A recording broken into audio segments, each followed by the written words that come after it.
Welcome back. This is the next episode in the Askari mini-series. If you have not watched the previous episode or episodes, please go back to last week. You'll find them all there. If you look down in the description box below, you will see the links to the KwaZulu-Natal site where all these and other recordings can be found. Once again, we thank Reinhard and also the KwaZulu-Natal government for allowing us to air this material.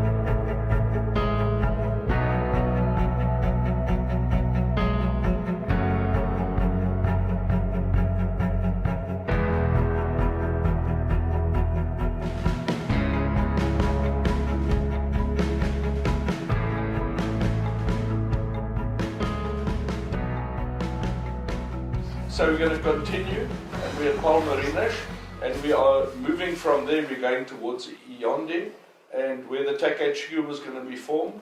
And I'm just going to give over to Tinus, who had an incident on our arrival at Ionde. When we arrived there, they didn't want us to drive on with the vehicles on the runway because they haven't suited for landmines at that time, but they told us it was clear on the sides and we have to drive on the sides and we have to park our vehicles on the sides. And so we were already parked, and the Queerfoil came and tried park next to us, but there was two guys. One was on top of the it was a sieve-like bonnet of the Queerfoil, and the other was with his open door, the driver. And they hulle het 'n landmyn getrap, en die persoon wat voorgesit het op die bonnet is weggeskiet, seker so 10-15 meter verder. Het hy geval, maar hy het nie so seer gekry nie, maar die drywer wat sy deur oopgehad het, sy sleutelbeen gebreek en hulle moes vir hom steke in die kop gee. Hy 'n groot knop op die kop gehad en hy was redelik doof en harsingskudding gekry. Ons was natuurlik onder die stof van die landmyn, en daai reuk, die swart dings, maar gelukkig het net die helfte afgegaan, dit was hulle ou landmyn. En toe het hulle weer van vooraf begin om die gedeeltes te sweep, wat hulle duidelik het hulle hom nie die eerste keer gekry nie, en dit was kort daarna, toe het van die company van een van hulle buffels ook uitgekom met troepe, en toe het hulle by die hek waar die geboue is, het hulle ook 'n landmyn gedetoneer, maar weer dieselfde geval. Dit was net 'n gedeelte van hom van die kaas wat afgegaan het, dit is nie die hele kaasmyn gewees nie. So daar het ook nie veel beserings gewees met dit nie. Okay, so thank you, Tinus. So from there, I'm going to ask Willem to tell us what the plan was, that we would be moving from there towards the UNITA base, and then we'll just talk about the exfiltration of the national services back to Ionde. Willem, you want to tell us what the plan was to go to the UNITA base? Yeah, it's very brief. It was all part of the right hook going up north until we were past Kuvelai and then swinging back towards the road. And we knew there was a big UNITA base there, and we obviously knew that once UNITA is involved, there'll be guides and that we can actually stop there and replenish and do everything from there, and from there go on and carry on. But at the UNITA base, we stayed there for a while. Before I give it back to you, Peter, one interesting thing that I remember from that UNITA base, it was on the River Kavanga, and at some stage I was walking along and I saw these youngsters. Well, many of the UNITA fighters were very young, but 2 of them were washing. And we knew that, I mean, they were in the bush, they didn't have a long system, logistics system like ours, so they didn't have the things that we had, like soap and so on. But they were soaping up, and I didn't see any soap. So I said to them, "Now, where the hell did you get soap?" You know? And they said, "No, there's a plant there. There's a little plant that grows there next to the river, and it's got a kind of a fleshy leaf, and you take that and you rub it, and it foams, and it's like soap. You can use that as soap." So that's something, little incident I remember. Okay, we'll get back to you. Okay, but before we got to the Unita base, we obviously rode for the day, and then we logged up, and then a signal came through to say that the national servicemen's time had expired, and then they had to go back to do their national service. And at that stage, because we were on the cusp of this very big operation that had been planned for a year, and we'd been in training, we also in that time did other little operations, but we all had the eye for this big vehicle op that's going to take place. So I'm not exactly sure, but I think Willem called the national servicemen and informed them that that signal has come, but I think he was wishful thinking, because he thought they were all in for the fight. They all wanted to be there, and I think he was disappointed when only one of them, Ter Blanche Mark, said he would opt to stay, but the others were going to go back. So I think Willem was a little bit agitated with them, because he felt that there should be more folk and fatherland type action, and wanted them to, possibly some of them, to stay. So let's hand over to Louis, and Louis was one of the national servicemen, and he can just tell his side of the story about what happened. Yes, we were, as Peter said, we were lagering up, and up to that stage we were obviously completely involved in the preparations and in the rollout of the operation. And then the signal came through, and Willem called us together, and we had a discussion around whether we're going to continue with the op or whether we're going to go back back to South Africa, because all the national servicemen has to go back, and that in itself, I suppose, is some arrangement. But I remember that, and I cannot talk for anybody else, but I think for us, because we did not expect that we would be requested, or that and there was no idea of how long this was going to be, whether this is a month or a week or 2 weeks or 3 months. We were actually faced with quite a difficult decision, knowing all the preparation that went into it, but also, and I cannot speak for anybody else, but in my particular instance, I had a bursary, and I was already committed to universities and paid the fees, and I know that if I do not, there's nobody you can phone from there and say, "Look, hang on, please just keep the bursary there for me for another month or 2 months or whatever." And so that was quite a difficult choice, but in the end, I decided to go back and continue with my studies. That was sort of planned quite in advance as well.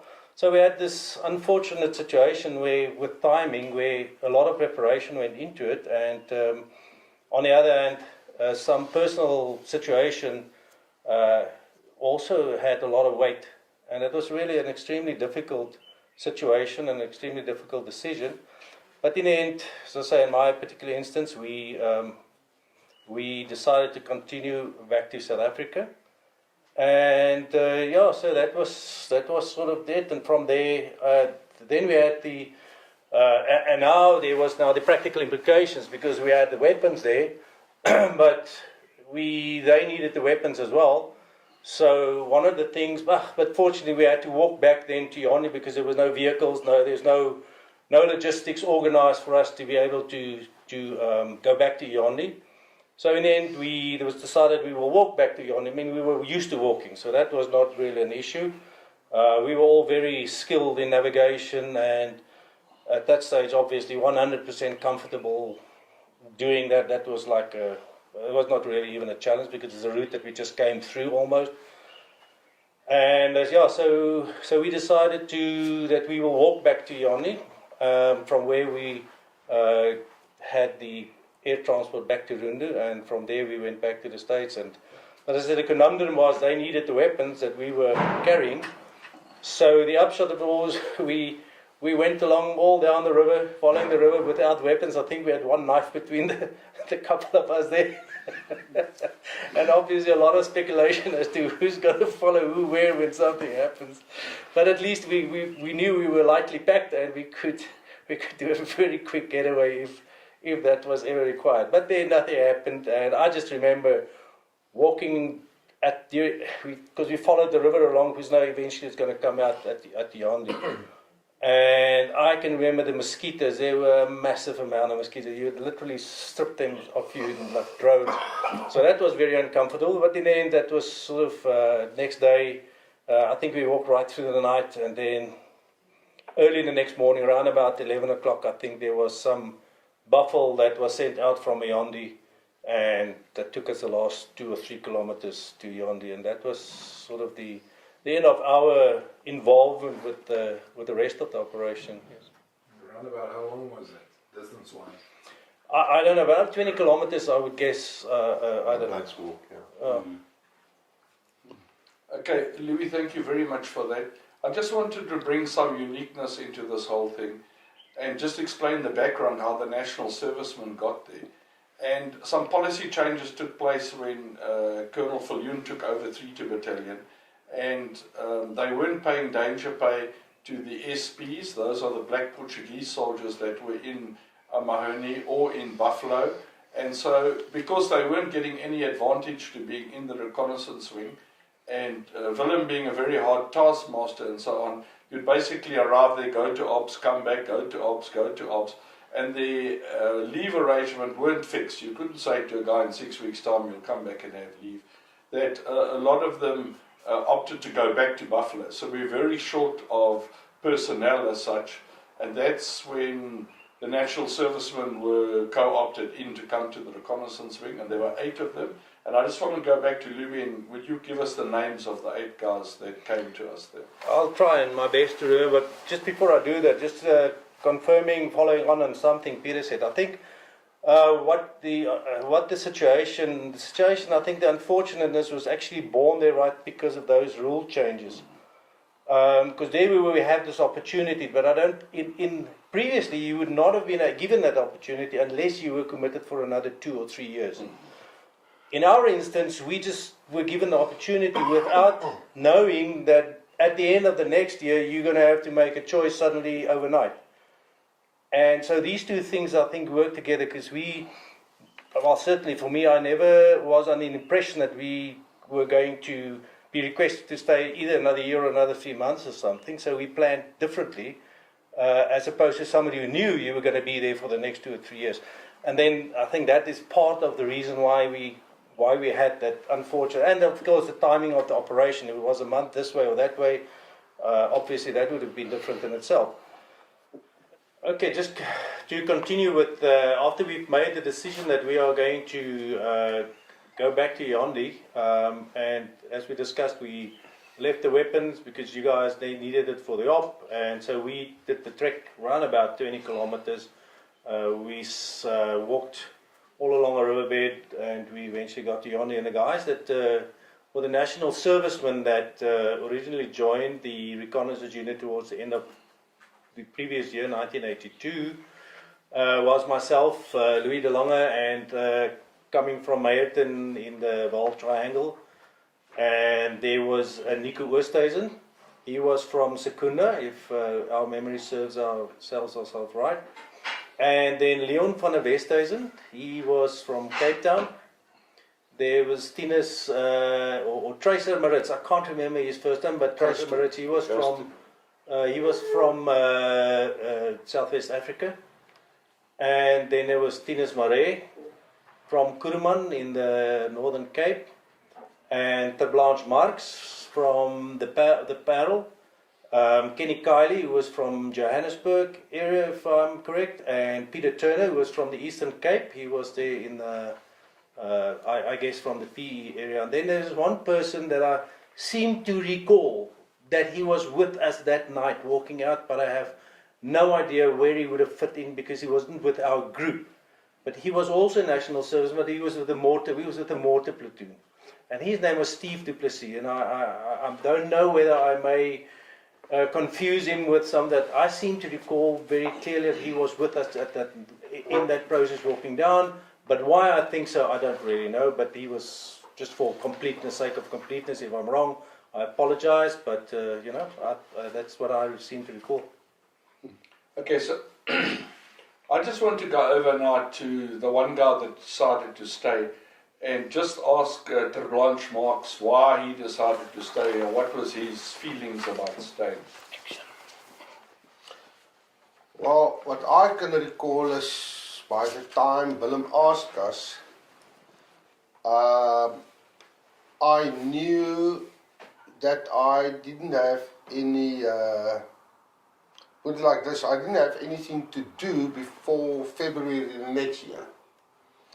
And so bluntly, just at that stage, I just decided that I'm willing to stay.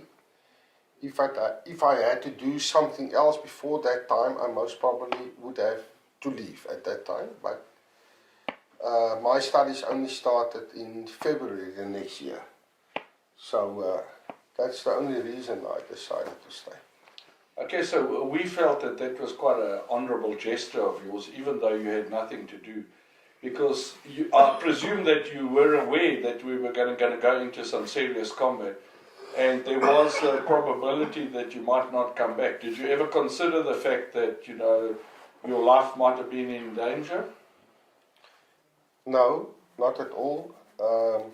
We were all young, and we had good training, we had good leaders. So just based on that idea, it was quite easy to decide that. Okay, then I just wanted to bring up a side note here. When we asked Louis to give us the names of these 8 guys, it just shows something very important about O'Mahony and how unique it is. If you were in any other defence force or any other military unit, South African unit, and I instructed you to give us the 8 names of the people, he would have given us the names of the person's rank, if he was an NCO or an officer. And this just shows that in O'Mahony, rank didn't actually matter. And because we were in a very small base and very far from anywhere else, we never ever wore any uniform. So you would come to work in the morning with a pair of sneakers, a pair of short pants and a t-shirt, and you would respect your senior people, but you never called them by rank, although you still showed the respect and maybe more respect. But it just shows the very close-knit ability of the teams themselves. Whereas if you go back to infantry school and you went into a temporary base, we used to attach a string between the guys and you would actually wake the guy up. Then when you were in 32 Battalion itself, you would actually shake the guy by the arm to like wake him up. Whereas in O'Mahony, unlike now, where we're talking loudly, everything was in a very clear whisper. And at night, you would actually identify people just by their profile.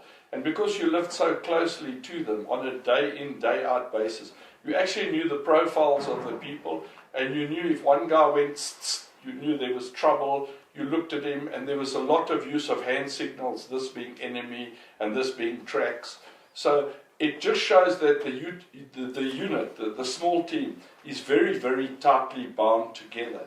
And you then basically had a team leader who had, if you had a team of 6 guys, you'd have 2 machine gunners within there, you'll have a guy with a radio, you'd have 1 guy that's a medic, so you'd basically have maybe 2 PKM machine guns, you'd have 1 RPD machine guns, you'll have a signaller that would carry an AK and an M79, and you'll have a team leader that will just have his AK.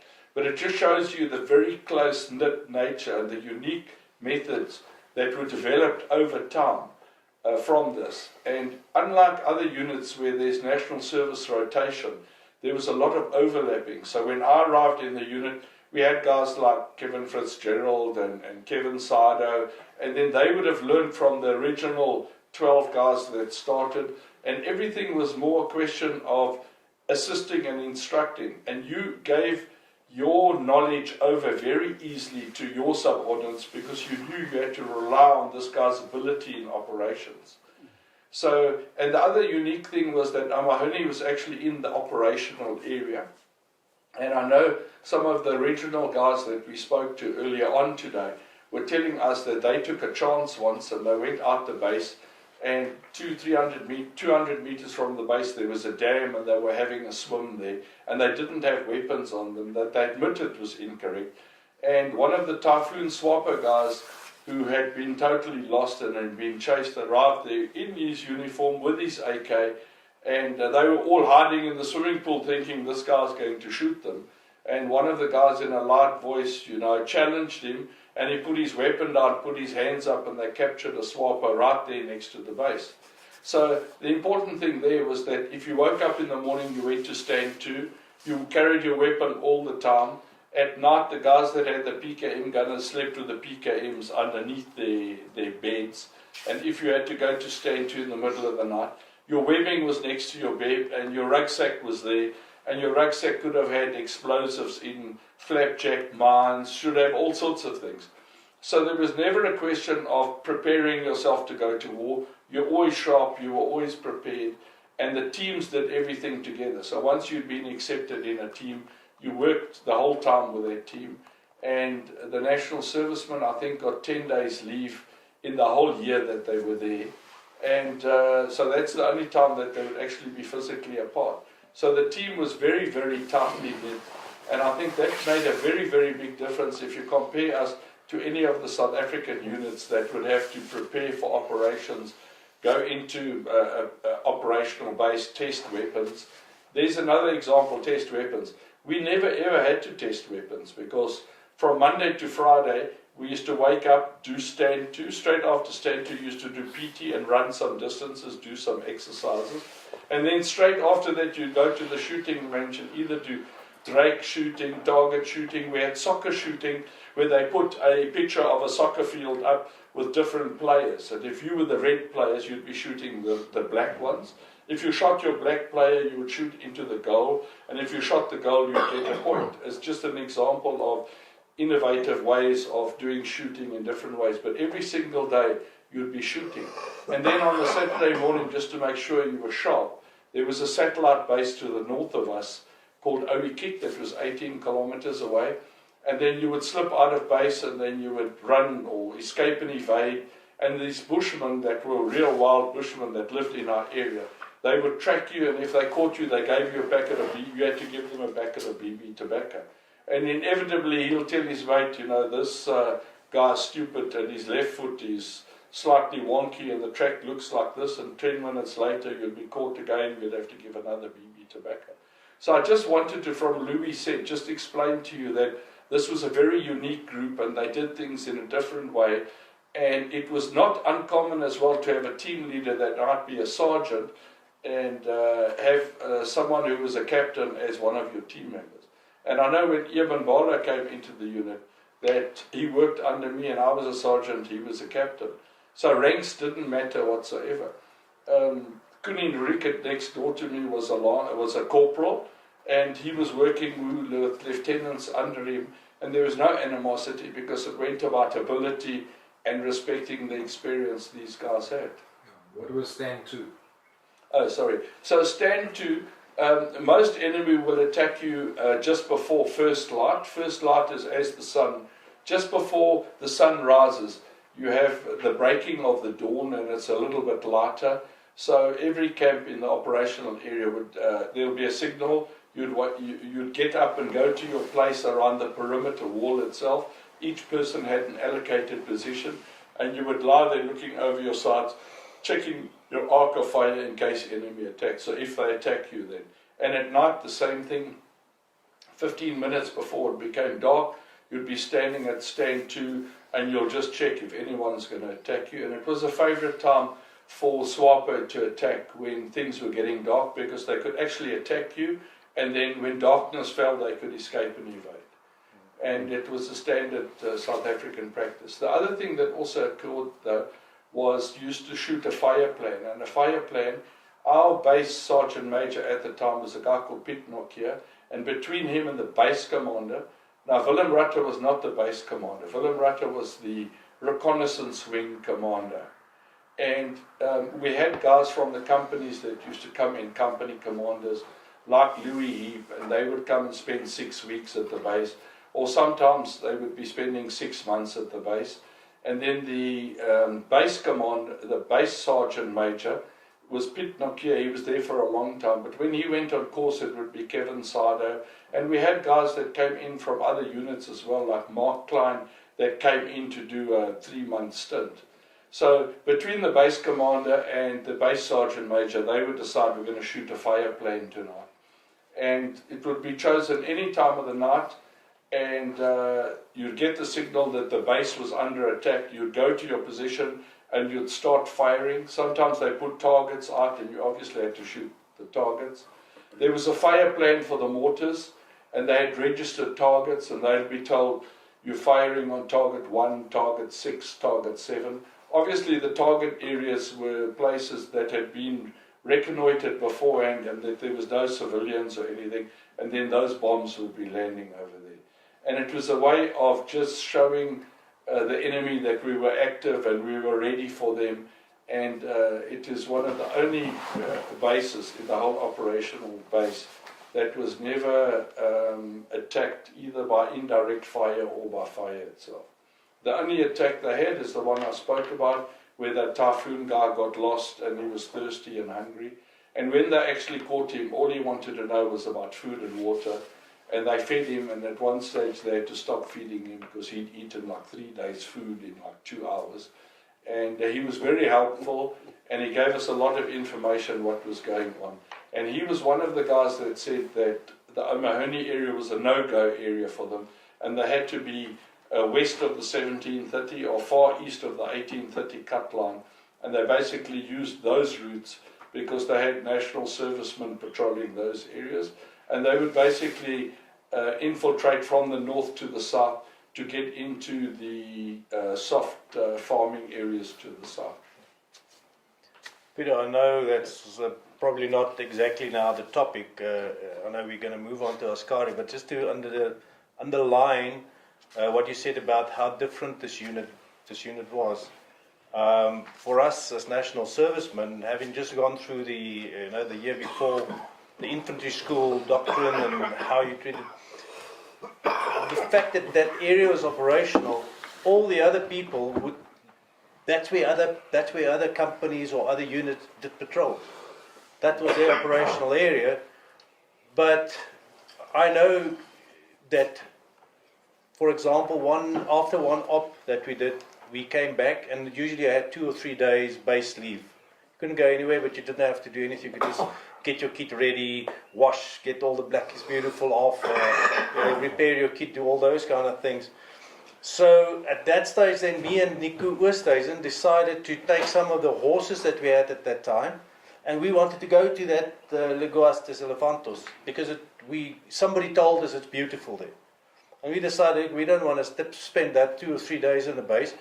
We want to go and take the horses and go look what that looked like. And we got permission from Willem, and there we went, off there, 2 guys, each with a rifle, food in the back, and we going off like old voortrekkers there, out west, past the Hiki, over the cut line.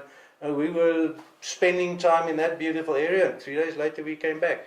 Now there is no other unit in this world that I can think of that we would be able to do that. And that to me is still something that I remember very fondly, that absolute freedom that we had, and everybody realized that you're going to be responsible, and we were very well positioned to take care of ourselves because of the good training that we had.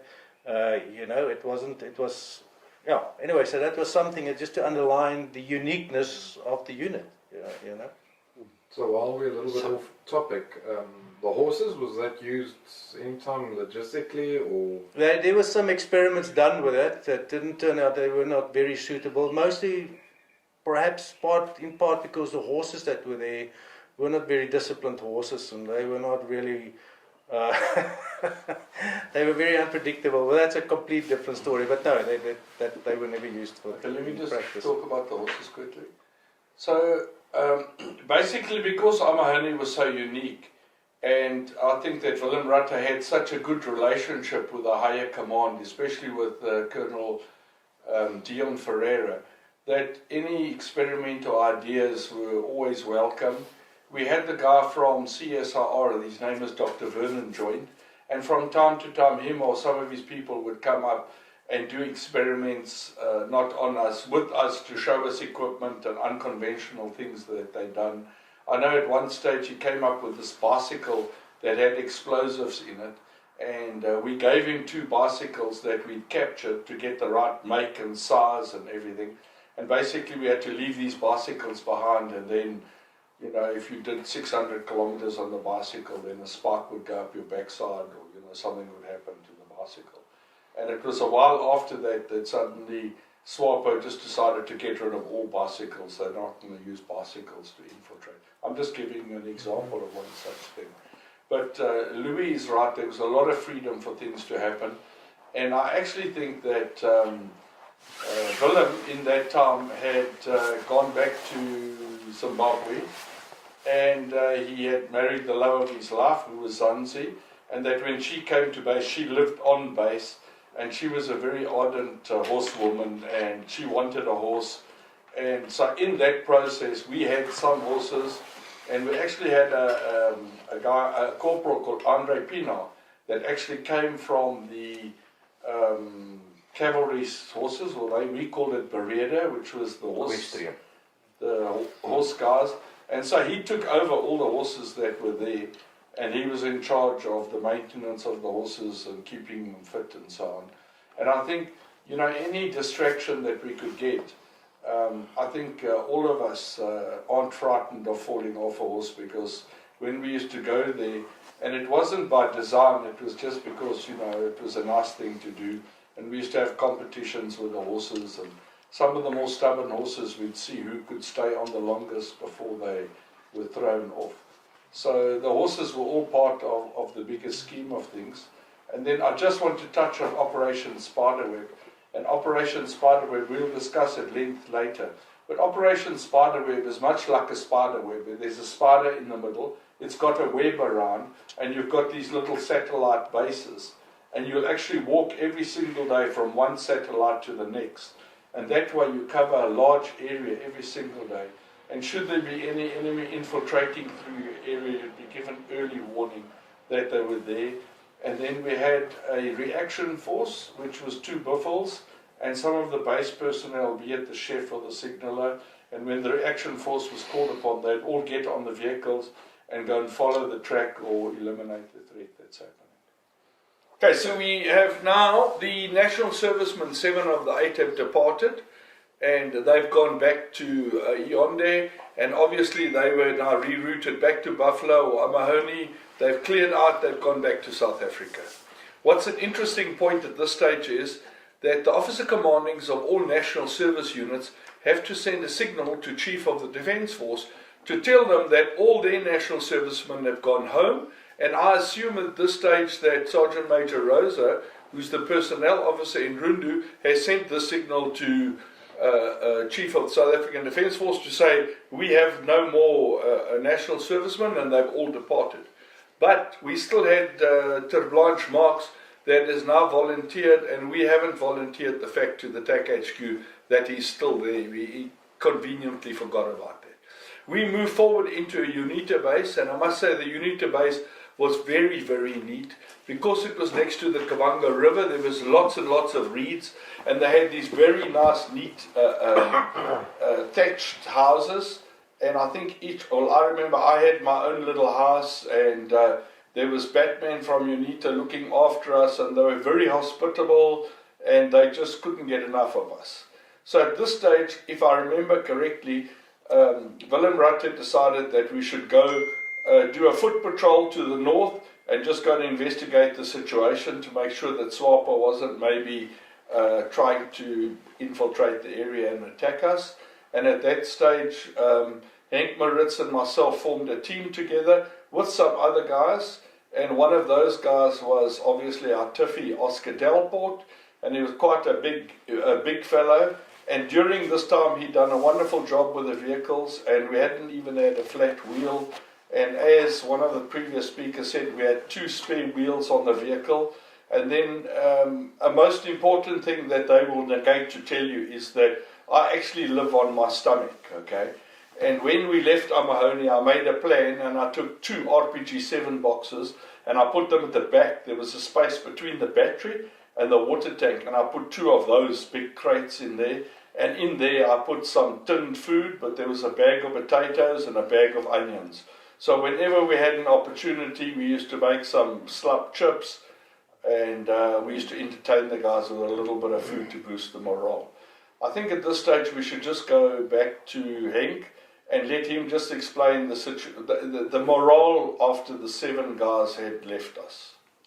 Yeah, I think, let's say now there was about 10, let's say we were about 18, now 7 have left, so there's about 11 of us left. But the thing is, the whole time, while we was busy with this ops, you can see there was a momentum building towards what's going to happen. It becomes more and more intense, the operation. And so it was quite demoralizing for a few guys that stay behind it. Suddenly your operational guys, as operators, suddenly 7 of them left. Going back to the States, and you are now facing with a war situation.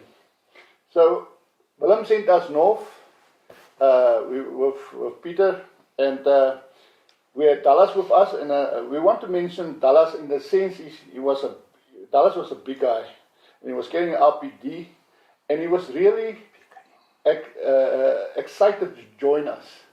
And and that was, I think, what was quite unique of our unit, is that Dallas just slipped in. There was no difference between him and any of the other operators on that patrol. He was such a natural person to work with us, as a tiffy, but also as an operator. So we went north. We crossed the river from the east to the south, to the west at night, and then we lay up the next morning on the western side of the river.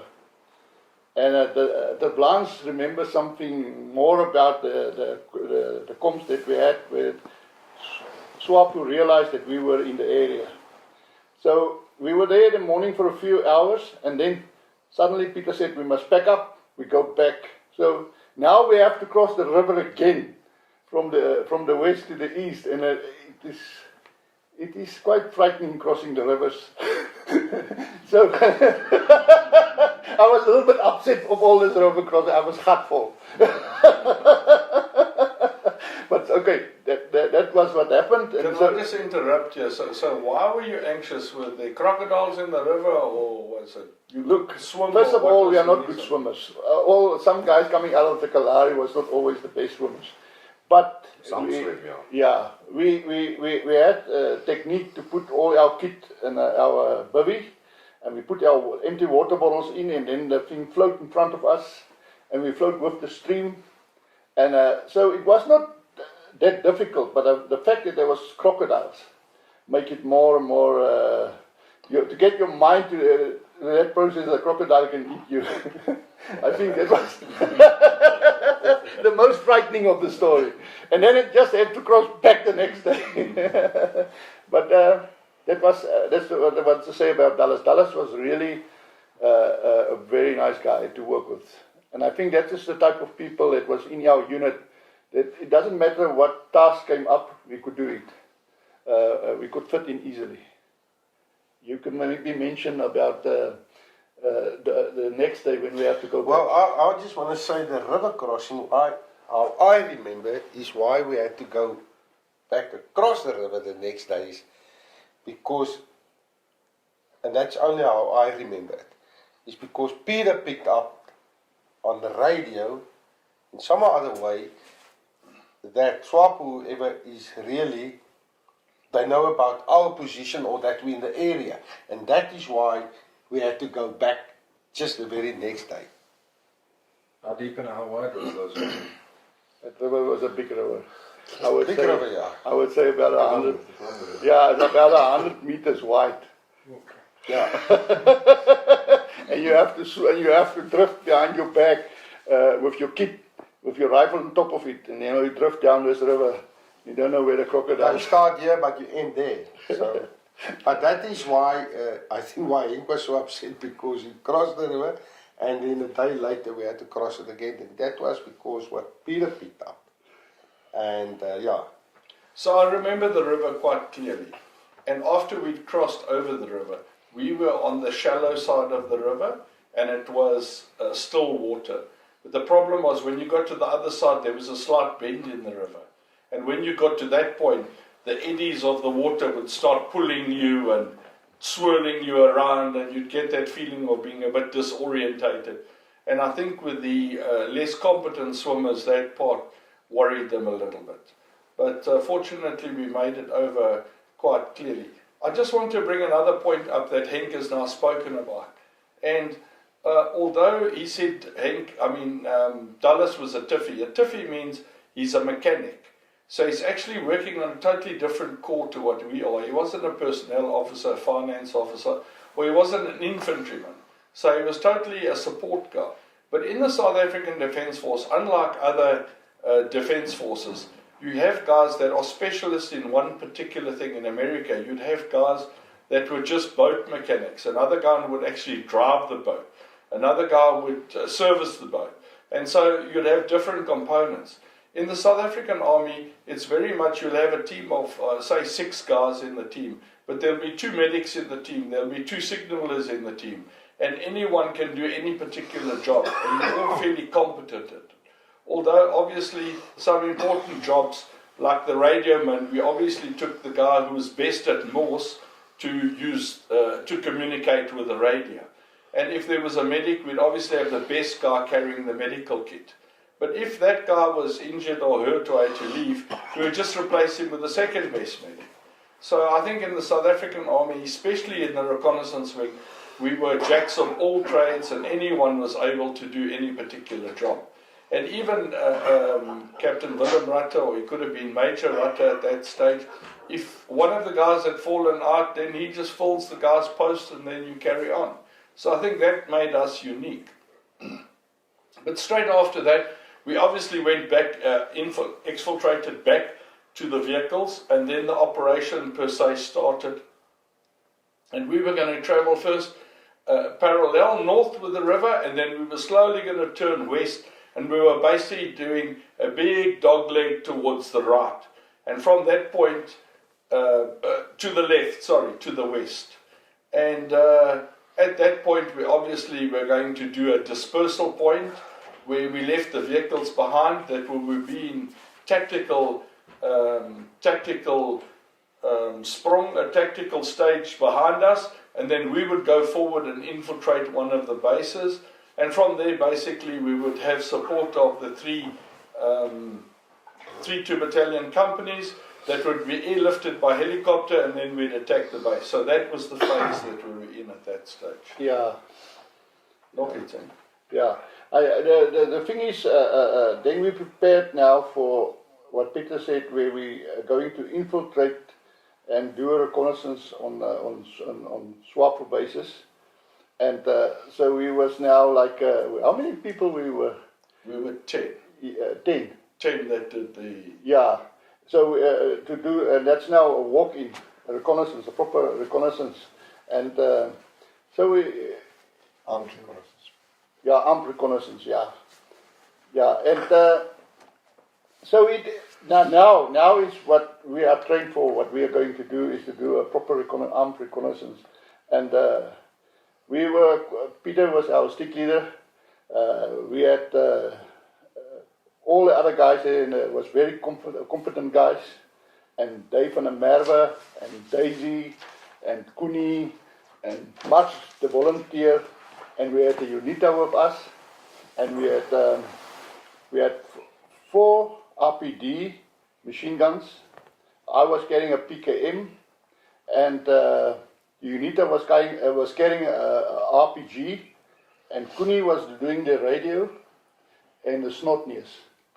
And so that was now on our way into to the west, in the direction of the Kasinga Tetsumatet Road, is the right, Willem, where we have infiltrate now. So Peter can maybe just tell us a little bit more about what our mission was on that trip. So at that stage we were looking for the 3 detachments. SWAPO had 3 detachments in the area. They had the Western Detachment, the Central or the Northern Detachment, and the Eastern Detachment. And sometimes these detachments were joined together, especially if they were expecting aircraft attacking them. Then for their anti-aircraft ability, they would join all the anti-aircraft. So we weren't exactly sure whether they had joined together or they were apart. At that stage, we didn't have a clue where they were. And from Johnny Skyhawk, we had gathered that there was a base on the northern part of the Bali River, which would have been east of Techimatet. And so we were going into that area, which was very much a traditional area for SWAPO, and we were going to go and try and find this particular base. At that stage, we were also informed by the Tactical HQ that there were 32 battalion companies ready at the TAC HQ at Yonde, and I think they had some parachute battalion companies there as well, so that we were basically cleared to go and do the reconnaissance. If we just look at the global area, so you have 3 SWAPO groups in the west, in the central area, and in the east. But they used to come down the road that goes from Kasinga to Techimatet to Mupa and Ivali, which is in the eastern sector of Angola. But since then, SWAPO had been trying to disassociate them a little bit from the FAPLA routes themselves. So they had 2 main routes that they used to come down. They wanted to infiltrate to Southwest Africa. They would use the road, the river, west of that road I'm talking about, and that was the Mu River. So that was a traditional route. And then for heavier equipment and logistics, they used the Bali River. And the Bali River started up in the Kasinga area, and it flowed all the way down and came out nearly close to Yonde. So that was the area that we were interested at that stage. And so we prepared the team. We disembarked or disassembled ourselves from the Tactical HQ, and we left them behind. And then we started walking in on this dry river bed called the Bali. But as you go higher up, there would have been water holes. And so we did the going was very slow. We still had a lot of kit. We had lots of water with us, and we had lots of food, so we were just going very carefully. And we basically move only when after darkness, and then we move up in the darkness, and sometimes we would move a bit faster when the moon was out, and we would stick to the bushy areas. So in this particular area, the rivers flow, the perennial rivers flow from north to south, and you have what's called an Umaramba, which is a dry river bed, which is a slight depression with long grass, and you can see where the river is itself. And next to those you had small bushy areas of bushes, so we would stick fairly close to those bushes and then make our way up. Traditionally we would have, in this particular case we had 10 very well armed guys with lots of machine guns, and we'd just slowly be walking through the area, stopping often to listen, sometimes stopping to have a smoke break and just have a look at the area, and we also listened a lot to hear any sounds. And on that first, I'm not sure if it was the first evening or the second evening that we were infiltrating in, we walked into some SWAPO guys that were encamped in that bushy area next to the dry river bed, and that's what we called an FCP, a forward control post, which normally consists of about 10 guys that make a temporary base, and they just having the eyes and ears, and they're looking for people like ourselves coming in. And they were fairly quiet, and we walked about 20 meters up to their position, and the bushes were short, half-meter high kind of bushes, and I think I was in the front at that stage, and I saw the enemy, and I gave the enemy sign, and everybody just went quietly down. And we stayed there for about an hour while the guys were just settling in to see what they were doing, and they were actually cooking food and getting ready for the evening. And so we just stayed there, and when they had finished eating and that they'd calmed down, we slowly went backwards, and then we retracted from there, and then we walked around. The thing that I also want to mention, when we go out on reconnaissance patrol like this, we always have gunships on standby for us. So although we're in an area where there was quite a heavy concentration of SWAPO, we always know that at least, say, 30 minutes, we got gunships on standby. So we walked that night. What I can remember now, we walked, and then at one stage, the bushes was now here on our side, and we were in a sauna here. And the next moment, Peter stopped and he said, "Listen, there's some SWAPO here." So we hear and we notice there's SWAPO here. And so we slowly pass. I will just tell my part of the story, I remember, but I would like the others also to tell how the thing had played off, how everyone experienced the same thing. And so we walk down and we continue walking for about a kilometer, and then we stop in the bushes, and Peter contacted HQ and told them that we just walked past a SWAPO base. And according to what we see, it's quite a big base. But we see the tracks. What happened is normally they come out of the bush to a water where they collect water, and then they go back into the bush to where the base is. So according to those tracks, then you can estimate roughly that it is a big concentration of people or just a small camp. But what we have seen there told us that it was a big concentration of SWAPO. So Peter told HQ and that the next morning, he told them the next morning they will pick up our tracks, because you basically cross their tracks, and we were 10 guys, so you leave some spoor. So we continue for about another, I would say, 5-6 kilometers, and we couldn't find really a dense bush to lay up. So there wasn't really also a chance to do a proper dog leg. So we went into the bush, we make a line in a direction of where we came in from, that's what I remember, and we form up a line. We lay up in a temporary base. And I think maybe Kuni and you guys must also maybe just tell what you guys have seen there, or experienced the same night up to that point. Yeah, I remember we had varkies out on the track and putting the claymores out. We also blew that later when the shooting started. Okay. And that's pretty much it, but we were expecting them to find us. It was a matter of time. We were waiting for them. It came a bit sooner than we thought, and very suddenly. But it wasn't a complete surprise, because we knew they were onto us. It was totally wet. I mean, the area had been raining constantly. So we were leaving tracks like 6 inches deep. Anti-tracking was not an option, so they were going to find us, so we knew that. But we were sort of prepared, at least, when we did arrive.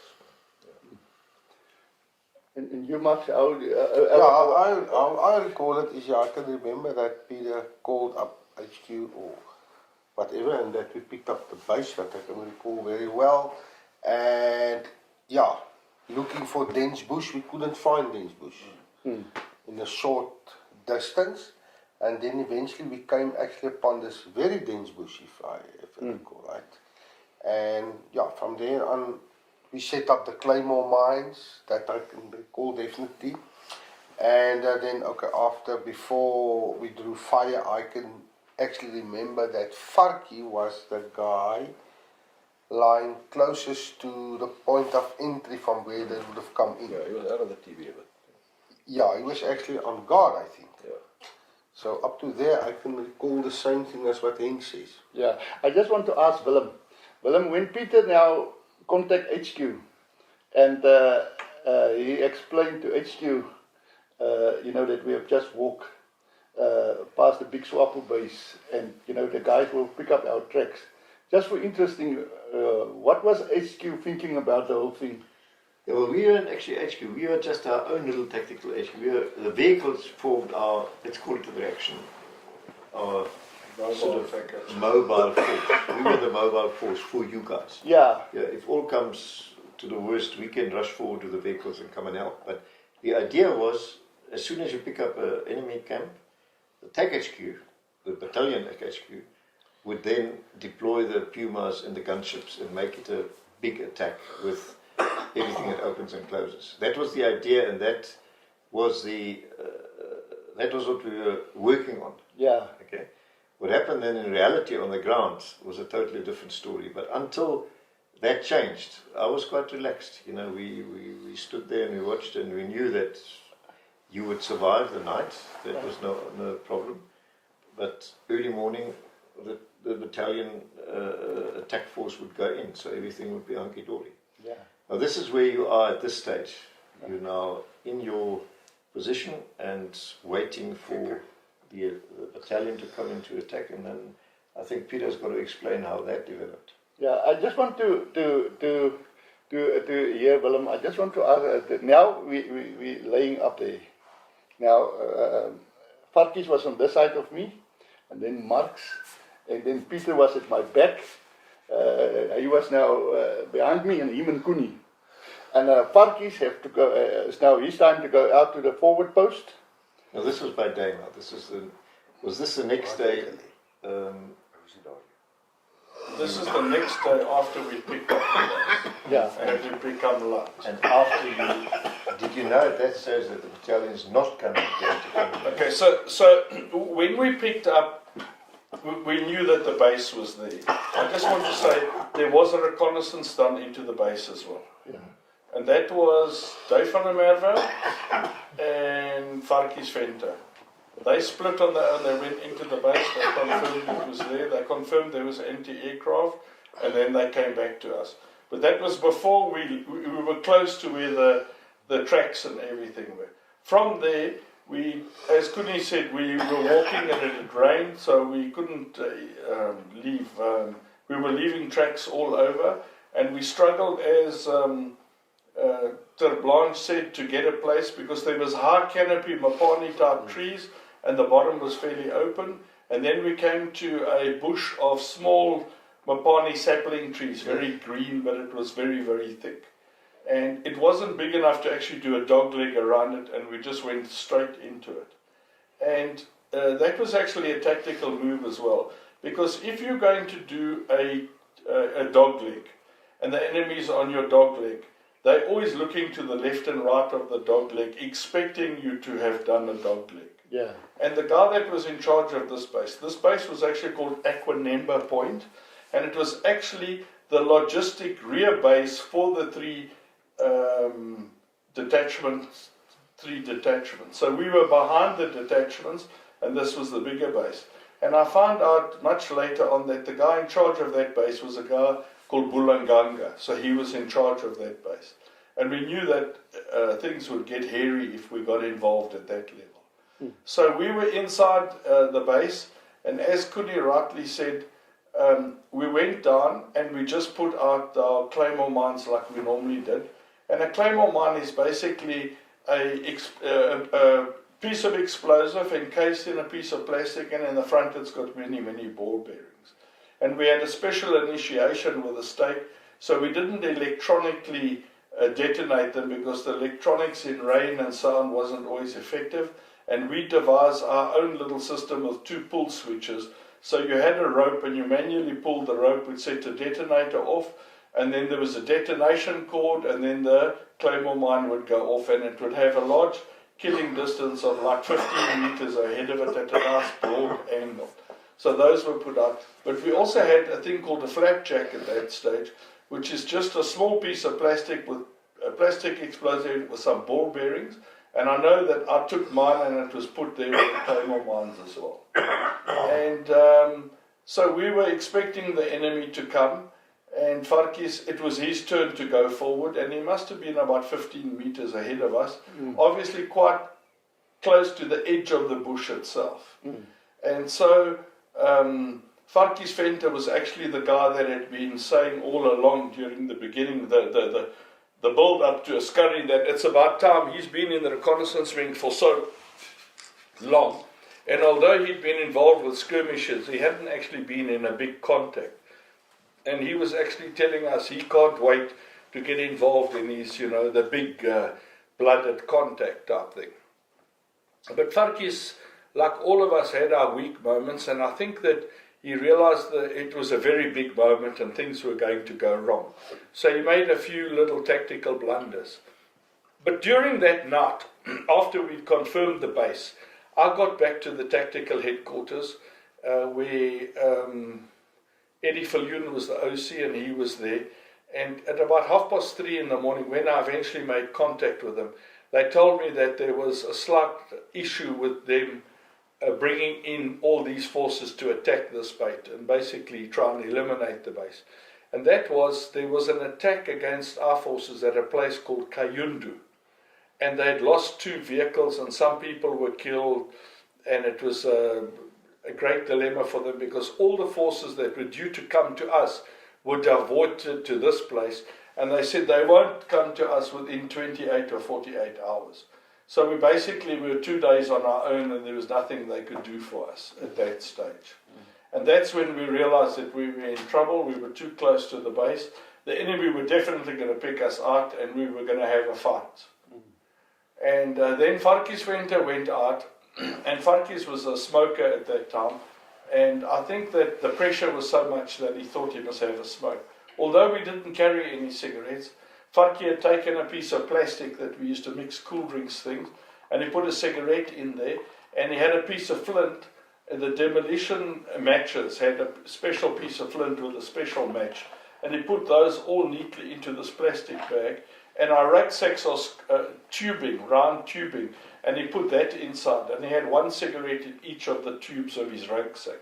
And he thought this would be an opportune moment to have that cigarette, because he obviously thought this might be his last cigarette, you know, so he was eager on having the cigarette. But unfortunately, before he did that, the sun started coming out and warming up. And Peter, let me, I just want to get in there, because now the sun has come up. It was becoming here like 9 o'clock now. Now we all, in our group, there was you anticipate something is going to happen. It was like, it builds up to a point. And then Peter is one of the bravest guys, you know, he wasn't very, I don't say he wasn't religious, but he was kind of very relaxed person. He wasn't very scared, according to me now. I don't know what he was thinking. But so we lie up and we wait now. Parkies is now on the outside. He's now in OP watching on our tracks. And then the next moment, something really interesting happened. The next moment I hear Peter's voice. Henk, where's your Bible? And I said, you know, I was so, my sister sent me a prayer book. And every day, because I was a very nervous person and I was very scared. So every day I read my Bible, and then Peter will always tell me, he said, Henk, put away that, I didn't say a bad word, he just said, put it away and read one of these books. You know, he's Wilbur Smith or that type of books, he will read them.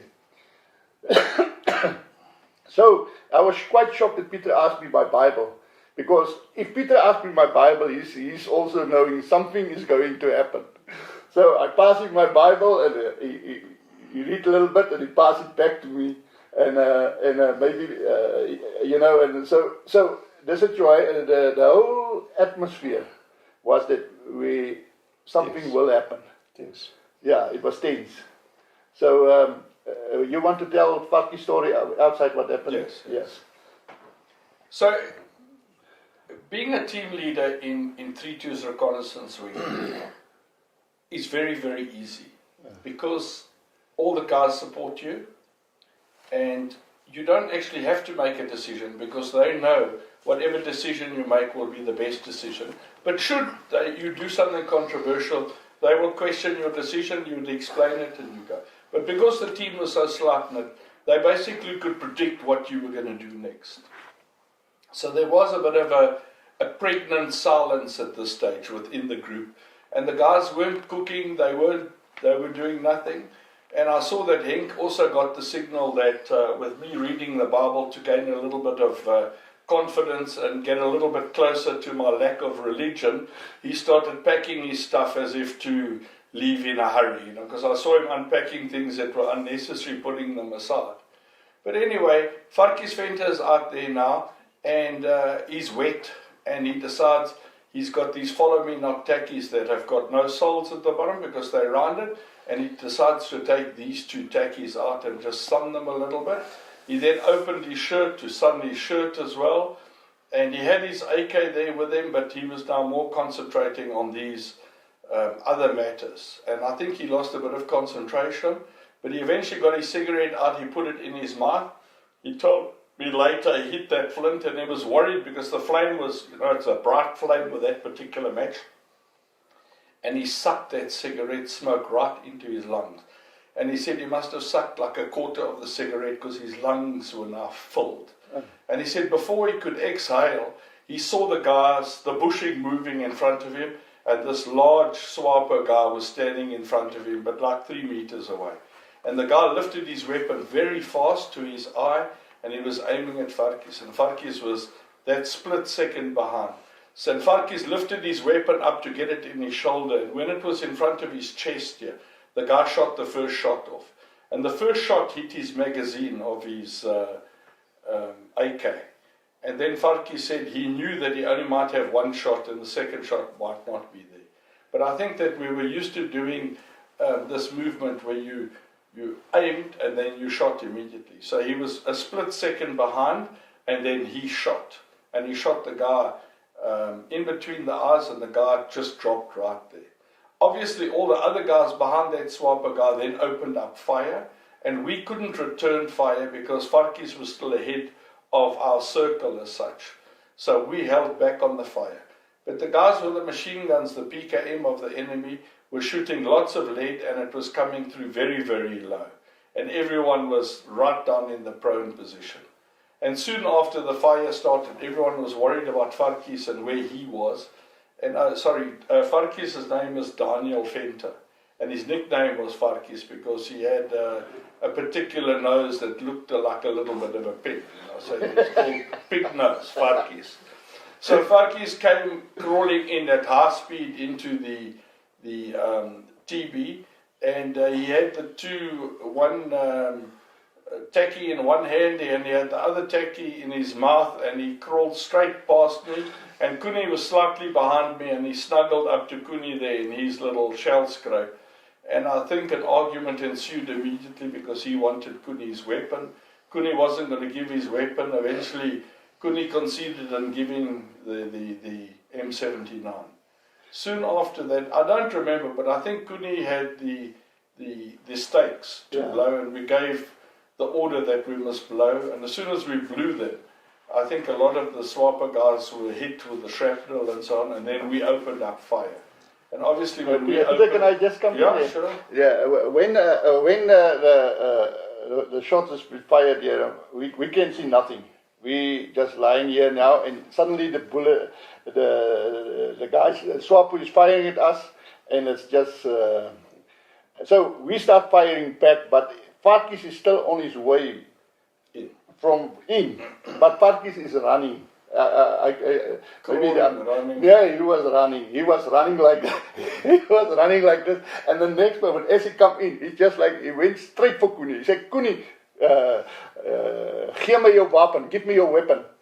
Gee my jou geweer, gee my jou geweer." Kuni said so, "Fuck you, waar's jou eie geweer?" But it's a one hell of a confusion because Varkies is outside, but in the meantime, these guys are shooting at us. So according to Varkies, there was only 3 of them, and Varkies shot the one. So the guy was not completely dead. He was still, while we was inside lying up there, he was still moaning, the guy outside. But so you have the guy moaning outside, and you have us now inside.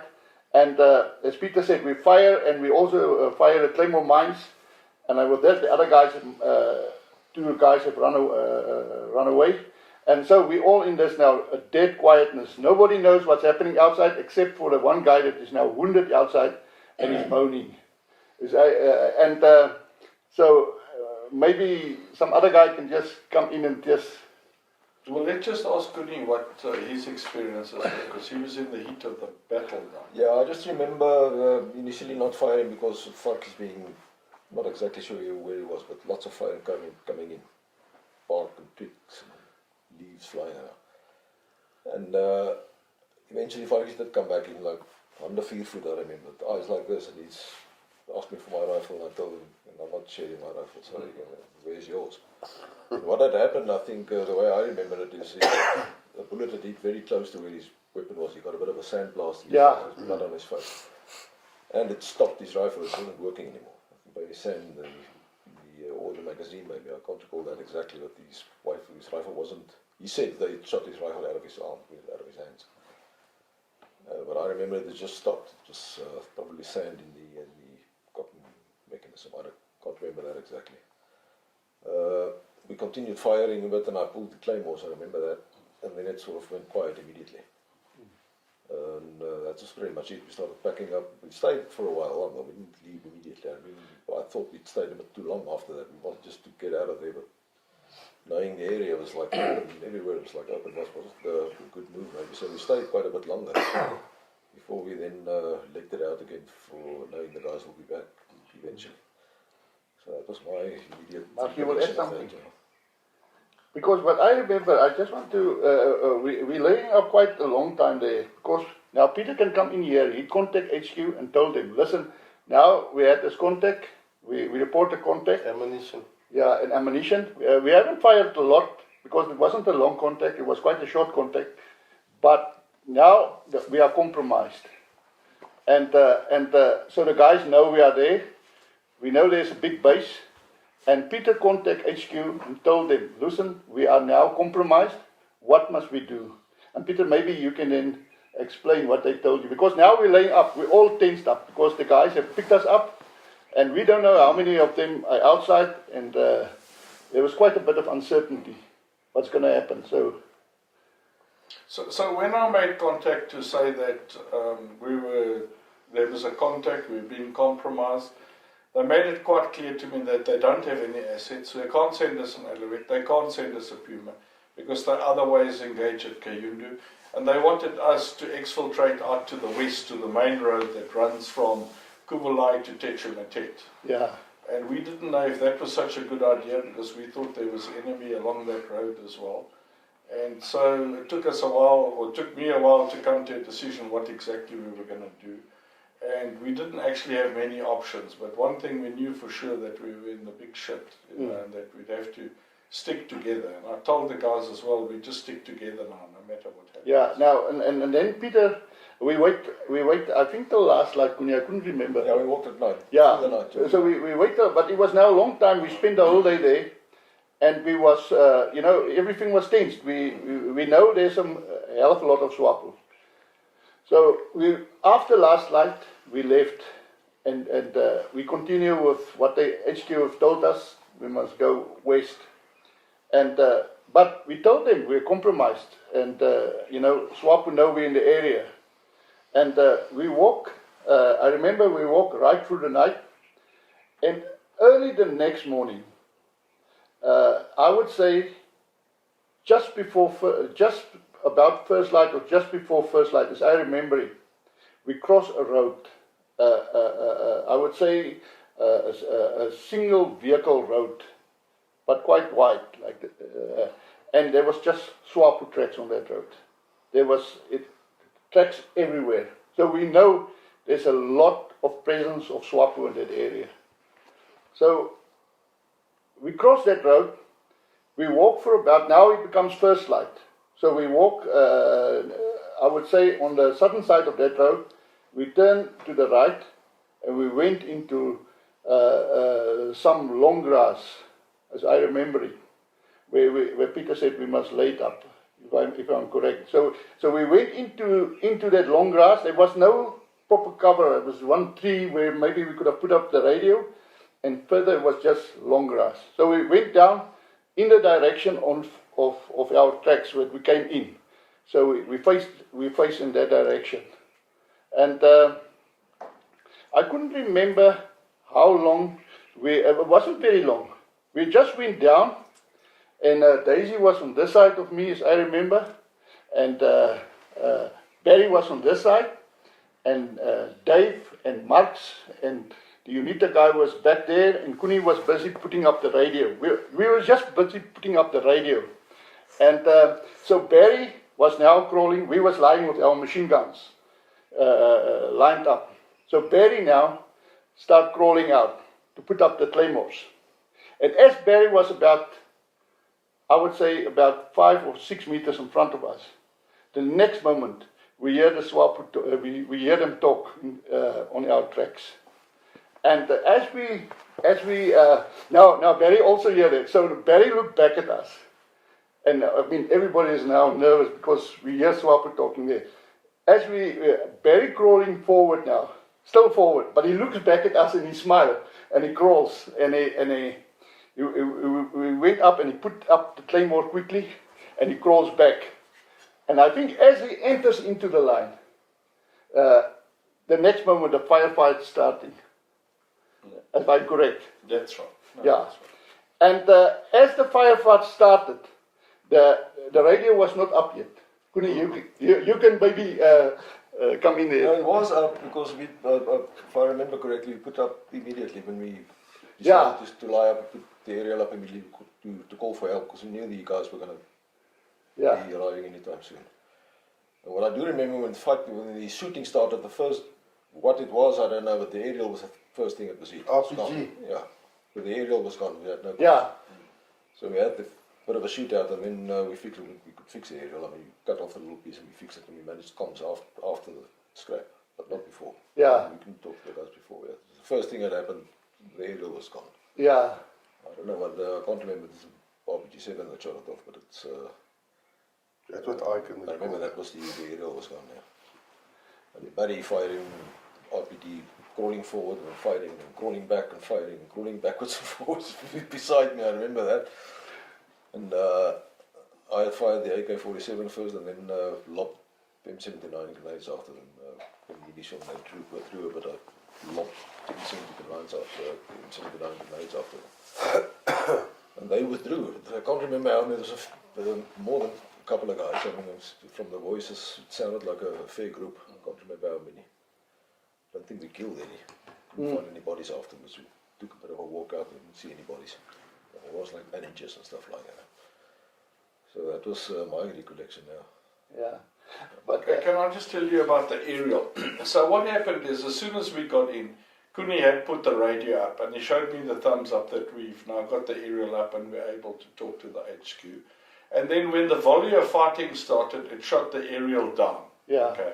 And then this UNITA guard of ours, what was the UNITA guard's name again? Ilyas. Yes. Ilyas, yes. Yeah. And he was a thinnish, tallish guy, okay? And if you thought that we had no fear, he had no fear at all. And I don't even remember if he had an AK. I think he just had his RPG-7 with the 6 bombs, and that's the only rucksack he had.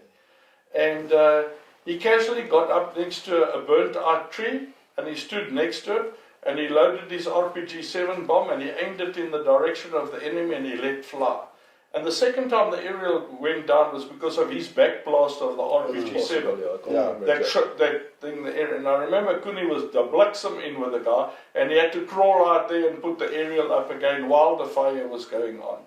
And then I think we got a message out, and then I think the aerial went down again a third time. So it was like a comedy show with the aerial going down, people worried about the aerial because that's our lifeline to stay alive and so on. And I did get through to the headquarters and they just said there's nothing they can do for us. We're on our own and we must now escape and evade. Now what happened there is now, we draw fire. So everybody, all the machine guns, our machine guns, then we shoot. Then they shoot. And then we shoot. And then Max was shot through his area, through his head. And Peter shouted at him and said, "Laat sak jou donder se kop."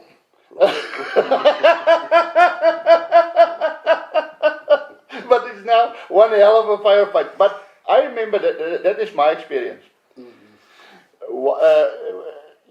Comms for us as a reconnaissance group is very important because that's where our close support is coming from, the gunships. And I remember very, very well that at that moment we couldn't get comms. and you like slightly start getting a bit nervous, because then the RPG blow the area out of the tree, and but in the meantime the firefight continues. It's a hell of a firefight. Those guys are firing at us, and we're firing back with 5 machine guns and RPGs and everything. So it was quite a fight. And then what happened then is we hear the guy shout "Advanza," but we can see him now. They can see the line coming out of the trees in front of us. And then the one guy was shouting "Advanza, Advanza." And then we open up with the machine guns again, and suddenly you just hear, "Fuck!" as you shot somebody in the stomach, and you hear that sound. I hear that noise, and when we hear it, the next moment, just after that, the next moment, the guys go, "Rekua, rekua, rekua." Yeah, pull back, pull back. You know, first he shouted "Advanza," but of course now there was coming. There was now, I would say. If I just think about this, about 60 meters in front of us, but we can see them now. The line's coming out now, or maybe a slightly bit further. But you know, you see a proper extended line of SWAPO approaching us now, and they're firing at us all the time. And our ammunition start running short. So and at that moment, I think Koonies, I couldn't remember if we had comms then already, but I think it's getting tense now here. And so this guy is shouting "Advanza, Advanza," and we open up with everything. I remember for the first time I opened up with the PKM, and Barry Daisy on this side, he was shooting his RPD, like the smoke coming out of him, and Barry on this side was firing. So everybody, you know, in that firefight, you only see the guys. You have them like here on your side, and what's happening in front of you. So that is now a proper firefight happening around us. And then after we shot that guy, when we hear the thud, the next moment, "Rekua, rekua." And from that moment, it went completely still, and they withdraw. And so everything becomes very quiet. And then suddenly, they drop a mortar bomb. I remember that very clearly. And now you're laying down there, not knowing where that mortar bomb is going to fall, is going to explode. And the next moment, I think it exploded in front of us. In front, yeah. After that, it's completely quiet now. And I remember Peter told me then, I must get up, I must walk with my PKM to the back and cover the back. But you know, I remember my own emotions now. You guys can tell what you guys feel, but you feel quite invincible. You feel quite... You have won the firefight. You have won the firefight here. You know, and so I'm quite up, walk, instead of crawling. Peter say, "Hey!" I couldn't, Afrikaanse word as... I couldn't remember the words properly, but he would say like, "Suck!" You can't walk like that, you know. But he used a few extra, kom bietjie op fokkend neer.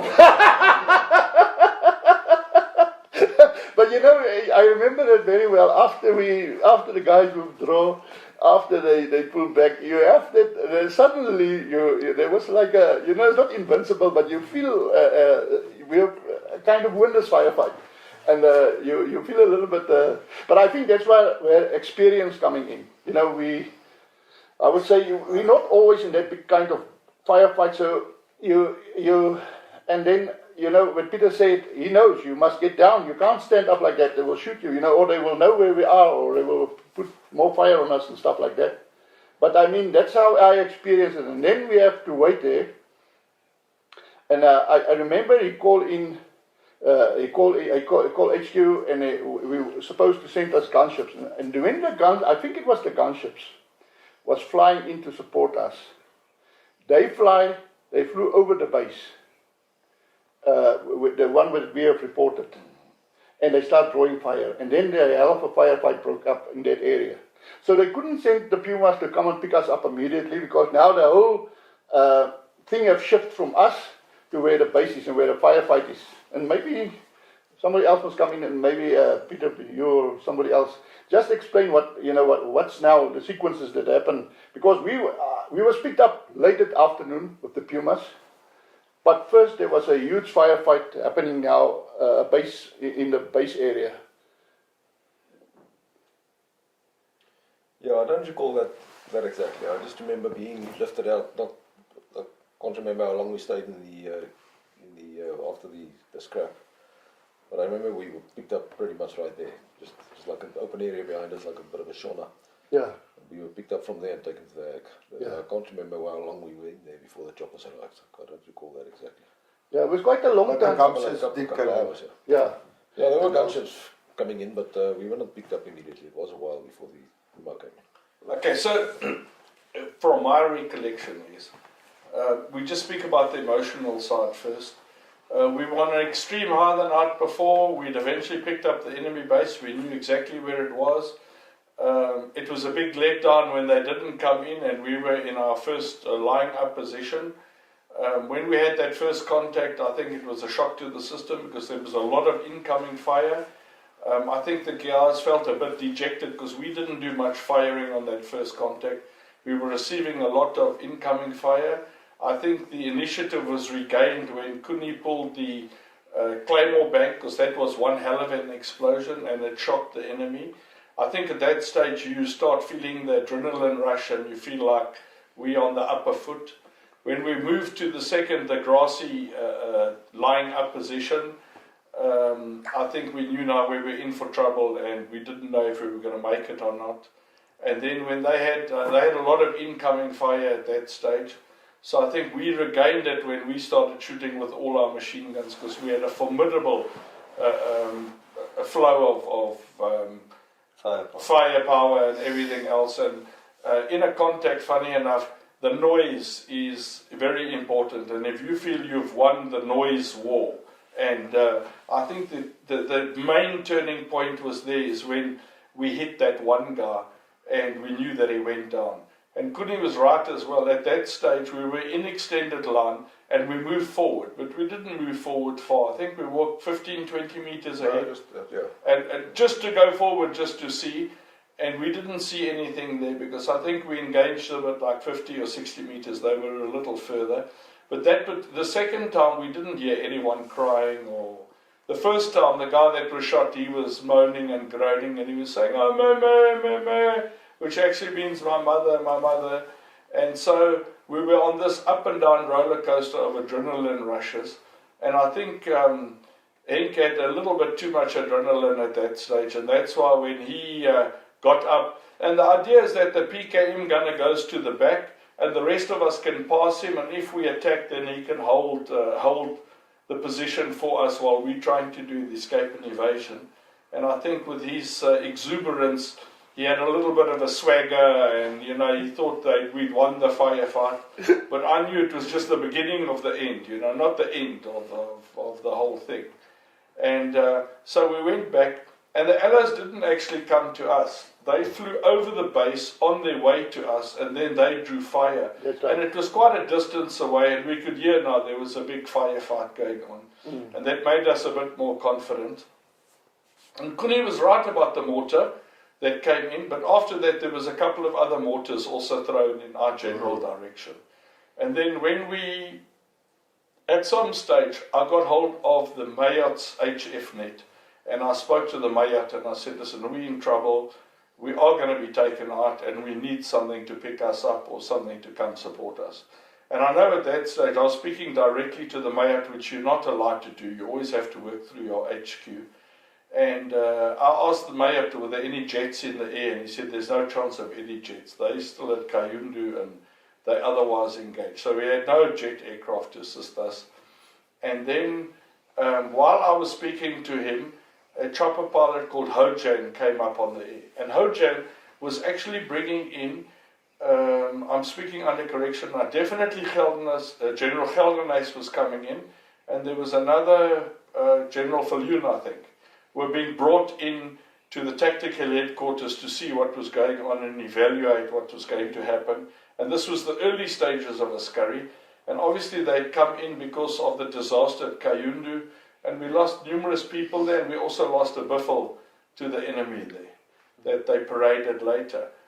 But and we also had 1 or 2 contacts with the enemy there, but it was guys we could see in the distance that we'd engage and so on. And then Hojan came on the air when I was busy with the Mayat, and he said to me something like, "I'm 17 minutes out, Papa Whiskey, have white foss ready for me." That's all he said. And we were on a slight hill, and it was down to like a little dry riverbed, and there was an opening enough for the pumas to land. And so we were making our way down in that particular direction. And Hojan had actually taken, there was two Puma aircraft, and the one was, he had the VRPs, no, he had the Parabats with him, and the other aircraft had the VRPs with him. And he told the VRP aircraft to land somewhere in the bush. He dropped the 12 Parabats off with the generals right there, and he flew solo. 1 Puma came in. And he came in quite low, and he was asking me about the mortar fire, because he could hear mortar fire. And obviously the base attack was further away. And he came in next to almost like a dry riverbed. There was lots of grass. But I tell you, those 10 guys that we were, I think we got into the aircraft before those wheels touched the ground. And he just pulled power, and we were gone. And we flew straight to the tactical headquarters. He dropped us off, didn't switch off, and he took off immediately to go and pick the general up. So that's my recollection of what happened there. I must just say as well that Henk didn't quite explain too well when Terblanche Marx got shot. I think that in his exuberance and his wanting to get into the fight and the adrenaline running, that he raised his head a little too high for comfort, you know. And obviously that low-flying lead, 1 bullet went in right here in the middle of his head, and it made a nice crease all the way to the back, and obviously his hat was completely, you know, taken off his head. And I don't actually think that he knew that he'd been shot, because I think someone said to him, "Listen, you have been shot." And I remember he put his hand on his head and he pulled it down and he looked, and he was quite shocked to see there's actually, you know, red stuff on his hand. Peter, maybe he must explain. We'll put him on the spot shortly to see what he thought was going on. Dr. Blanche, tell us how you felt there and what happened. Yeah, I just want to fill it from the start. Before we draw fire, we actually saw them. Yeah, that's right. We saw actually them, heard them, and then we actually saw them as they approached. Because those wapani trees were moving, and we could see guys breaking. I could actually see them, and they would draw fire. And as Henk said, while firing, what I can recall is that Peter was shouting and stuff, whatever.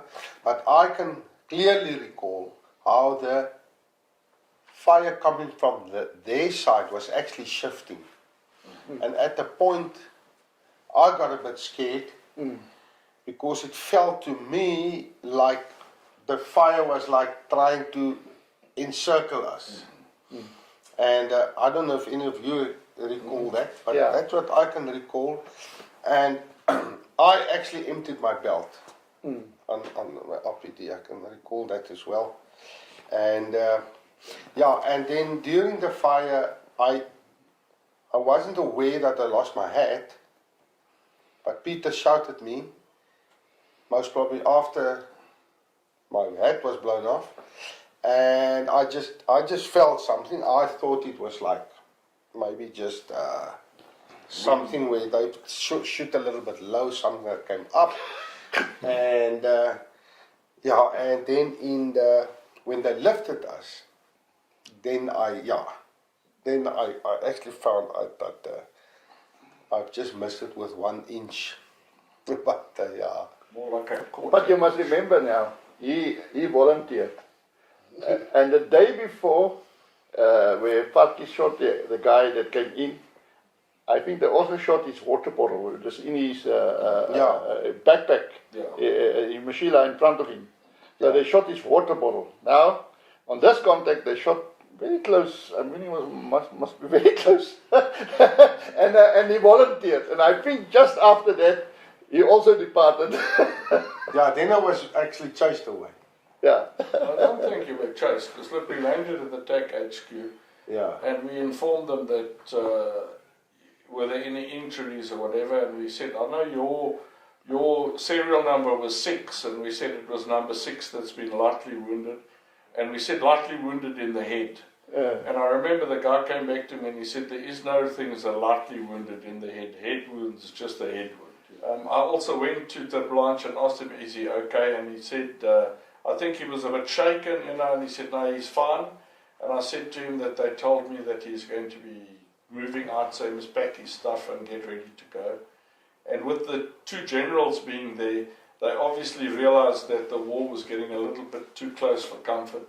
And I think within 20 minutes they flew back to wherever they were going to, and Marx was with the 2 generals in the aircraft when he left.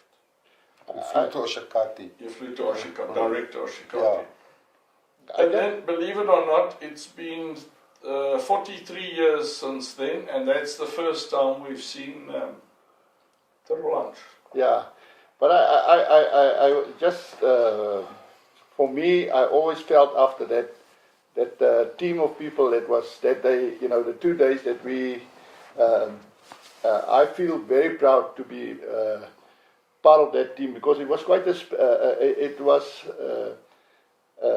it was from all the options that we did, that one was quite, it was for me, it was quite a significant one, with the real big concentration of enemy, and we were a very good team, and we had very experienced guys, been built up for 2 or 3 years working together.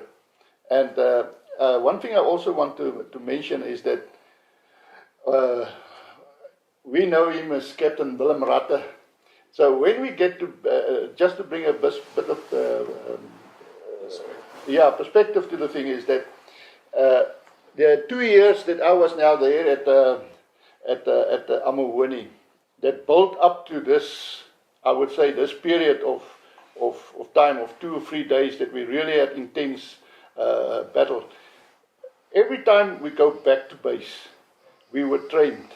Every time we rehearsals, we do training, we anti-tracking, discipline in the bush. So it was, for us as a reconnaissance group, I think we were very well trained people, very competent, with very experienced leadership, and also when we go out in operations, it was also well planned. The main thing was always proper planning, proper communication, good preparations, and also medical. You was a well trained soldier. So I must be honest as to say that I was, even today I'm very proud to say I was part of that team. And I want to say thank you, Captain Willem, for, I think it was a little bit part of you that we survived. Not Captain Willem anymore, but for that day he was... But I will tell you, I was worried. Jeez, I don't know if I want to prove this, but it was the only time and the first time, the first time and the only time afterwards that I heard the fear in Peter's voice when he was talking to the HQ. Ek kon gehoor het, he's groot kak aan die gang. And I was the moeren for the HQ. And he just said, we can't do anything. The fact that they didn't say So you were actually at the other side. Listen. Yeah. Mm.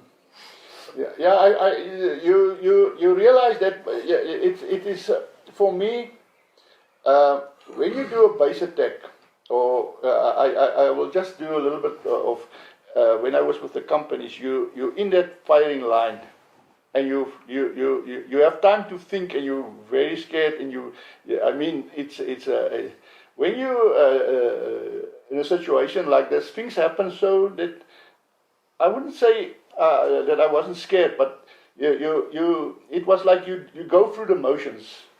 You are scared, but you worried about, will we have proper comms? Will we make the comms? Will the gunships come?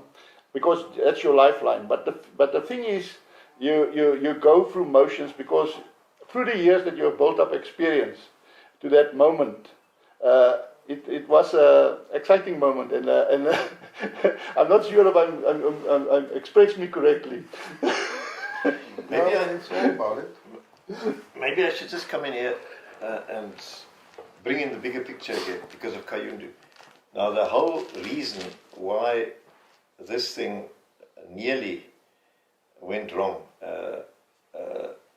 is that the TAC HQ couldn't provide any support. Where initially Peter went out with the idea, he finds the base and there's an immediate attack on it as soon as possible, first light or whatever. And this didn't happen because Kayundu had happened. And at Kayundu, as was said already, it was a bit of a stuff-up. And we had losses, Buffalo was lost, etc. A lot of people were shot and died. And that suddenly became priority and there was nothing left for us. But that brings me back to the original plan. Remember, we had 3 SWAPO jump-off points. It was Kayundu in the east, Kuvala in the middle, Kahama on the left and the west. And we were obviously doing what the plan originally said. Don't attack from the front, go round. This is exactly what we were doing. This contact with SWAPO was on the way to the main road leading down to Kuvalai. So we were going to cut that road and thereby sort of forcing Kuvalai to surrender or to evacuate. And we were on plan as far as, well, we stuck to the original plan. But what we didn't know at that stage, that we were the only ones to stick to the original plan. At Kayundu and at Kahama, they never did that.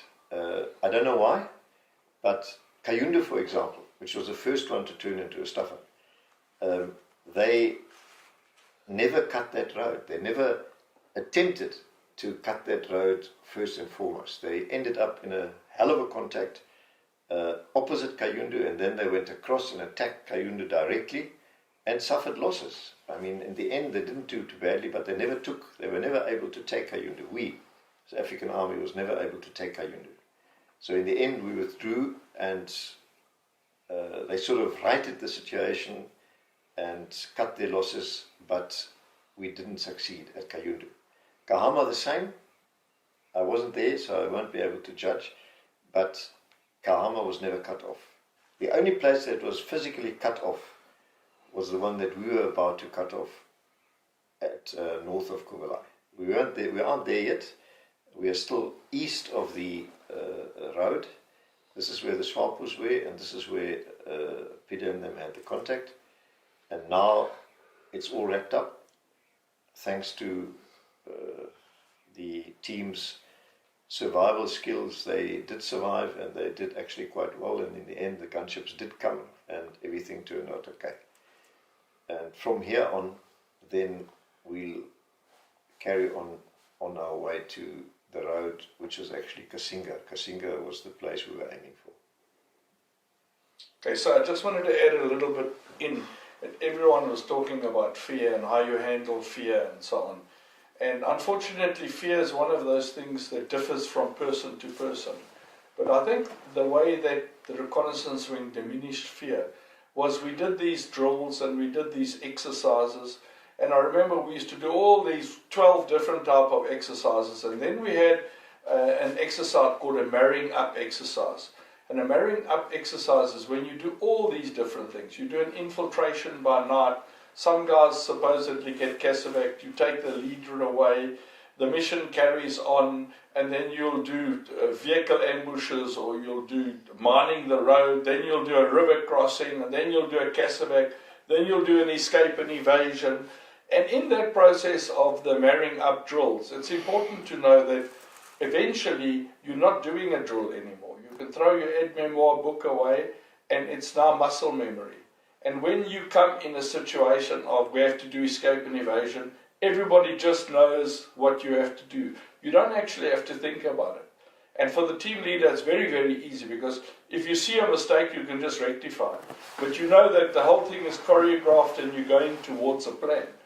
And when we heard that we weren't going to get, first of all, the jets, strike aircraft in, and we weren't going to get Pumas, it was almost like another marrying up exercise where with a marrying up exercise. Willem often played the devil's advocate, and you know, when you knew things weren't going to go wrong, he'd say in the exercise, that goes wrong, the team leader is shot, the team leader is dead. And I mean, the scenarios were endless. I mean, I know at one stage he used to say, okay, you two guys have now been shot, you must put your own drips up. And this isn't a toot. A toot is a tactical exercise with our troops. This is a real exercise. You have live ammunition shot over you. And if you're wounded and you have to put your drip up, you actually put the drip up on yourself and the show just goes on. So I think that diminishes, it doesn't diminish the fear, but it negates the fear because you're so busy sticking to the program and doing what you have to do, and just the show must go on. And I will say I was fearful at this stage, and my biggest fear was, it's quite simple, it was losing one of our guys, because I knew if you can't escape, especially, well, at that stage I was mean, lean, and I weighed 60 kilograms. Henk was a lot thinner as well, but he weighed 80, and I couldn't imagine myself carrying Henk for like a kilometer or one of those kind of things. And remember, if one guy falls in the team, the whole team is weaker. It gives the enemy the advantage, and then it's easy to obliterate your team. I must say one thing though is that we might have been fearful to a degree, but the UNITA guard, he showed no fear at all. He was just using the RPG-7 when he felt it was necessary. He stood up in the middle of the contact. He helped Tony put up the aerial, so he was... And to him, it was almost just like another day at the office. He was very casual about it. I'm glad you mentioned UNITA. Sorry to interrupt you, but I think it needs to be said. A lot of people have lots of opinions about UNITA, but my experience was, and I think we'd probably all agree on that, that the UNITAs we met, the UNITAs we worked with, I admire them because they didn't have the support we had, they didn't have the training we had, they didn't have the weapons in a lot of cases that we had. A lot of them were far younger than we were, but they had guts. They did have guts, I still think that UNITA was a formidable force that could have gone much further than they actually did, but for the lack of better support from our side. That's all I wanted to say. And then I just want to tell you a little story about how I joined the reconnaissance wing, and I'll tell you why now this story needs to come in at this point. So at one stage, through a whole lot of other things that happened in Ob Skeptic in 1980 already, I realized that I always thought if you were a platoon, you were strong in the companies. If you were a company, you could take on anything. And if you were 3 companies, I felt they told us to take all the way up to Cairo, we could do it. And in Skeptic, we were just taught otherwise, that the bigger you are, you're a bigger force, and a smaller force can attack you. So at that stage, I made the decision. I was permanent force, and I thought, I'm not going to see my life out doing this kind of thing. And then I thought I must go for the reconnaissance wing because they're a smaller team, they look more professional. And I went to the TAC HQ at Ops Carnation. And there was this guy there, I hadn't met him before, and his name was Willem Rutter. He was a tall guy, and he had these black 32 boots on. They had black with green inside. And he was lying close to the TAC HQ tent, and he was fast asleep. His mouth was open, he had his spectacles on, and he was having a good snooze. So I ventured and I woke him up, and I said, you know, I'm Papa Whiskey, and I want to join the reconnaissance wing. And he looked at me and he said to me that these company guys are not the guys he wants because they're into glamour and medals, and he wants quiet guys, and you know, you must go the extra mile, and he doesn't think it's a good idea for me to come. And I was a bit dejected and I was walking away, and he said, but listen, if you really want to come, you just have to go to the parachute course. So I said, what parachute course? And I didn't even know. He said, no, Bloemfontein, you're going to do the parachute course. So Noel was one of those guys that went to do the parachute course with me, and we were actually 32 guys that applied to do the parachute course. And in those days we had a 2-week PT course, which was quite rough. But from that day I started doing press-ups in the bush and sit-ups and everything. And we had a lot of guys in Delta that went. I know Rapes Robbie went, Donnie Frey went, there was a whole lot of us. And when we got there, Donnie Frey was a little bit obnoxious, and he was like full of himself. And he actually told the instructors there they must stop necking us around and chasing us around. They just came there with his camo beret to get his wings, and they must just issue his wings and then he'll go. And they didn't like that idea, so they stuffed us up. And one of my good mates, Gary Nettle, was there as well, and he was super, super fit. And I think on the Friday, Gary Nettle he ran himself into a coma, and he was in hospital for a couple of days. And the only reason I made it is because I had a motorbike in Buffalo, and I drove my motorbike back after a couple of drinks too many on the Tuesday night. We were going on course on the Wednesday, and my nail was taken off completely. And the doctor said I couldn't go on parachute course, but he bound it up and I went. And there was 2 instructors. It was Corporal Bolton and Sergeant Palmer. And they took a liking to me because I was bleeding during the course. So they would put me up next to a wall with my hands on the ground, my feet in the air. I had to do one of those press-ups every 5 minutes or so. And when the other guys were moaning and so on, he would say to them, listen, this Engelman is bleeding for his wings and you guys are just sweating. So stop moaning. And I nearly didn't make it because of the wall, but I made it. And I was the only guy to make the course on that particular course with all these 3 guys. And I went back to Sergeant Major Rosa and I said, you must now give me the papers. I'm moving from Buffalo to O'Mahony. And to my shock, there's Gary Nettle in the vehicle with me, also transferred. Noel Viljoen, who didn't make the course, also transferred. So I let it rest, but after 3-4 days I went to Willem and I said, listen, what's the story? Because you told me we must go to parachute course and then we can join. And these 2 other guys, they left early, took some leave and had a jolly good time. And he said to me, I never said you had to make the course. I said, you just had to volunteer to do the course. And then after that, we often heard about this story, and this is an important story for me, is that we're not there for the medals. And during the earlier days, we had one of our guys, Piet van Eden, that was involved with Willem in a big attack and so on. And Willem was shot badly in the arm. And they had some SP members with him. And I'm not sure who told the SPs they can go, because I think Willem and Piet had almost given up. And those 2 SPs ran all the way to the cut line, and the one actually went to the TAC HQ in Inanna and reported. And they couldn't believe that he was there, because they said, listen, this attack only happened 4 hours ago. They said, but we were told we could leave. And I just feel that Piet actually deserved a medal there, and he didn't get a medal. And, just hold on a second. So after this, Eddie Viljoen, I think, called me into the HQ, and he said that Arsal Rutter will not set you up for a medal because he doesn't believe in medals. And so he wrote my citation for this operation where we lost, and they actually gave me an MMM, which is a military medal. Military what? Meritorious medal. Meritorious medal. And when I was told I was going to go to Rundu and get the medal on a parade, and I refused to go. And Eka Victor pulled me aside and he said, listen, you deserve this medal, we're giving you the medal. And then Sergeant Major Rosa said to me, listen, you don't want the medal, but you come into my office, I'm giving you the medal. So I actually received my medal. And I gave it back to Rosa, because I didn't want to be marked as the only guy getting a medal. So it stayed on my file, the medal. I never actually wore it or got it or whatever.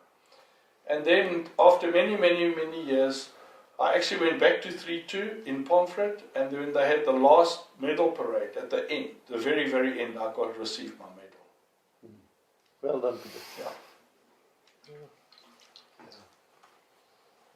And that medal's not mine, it's yours.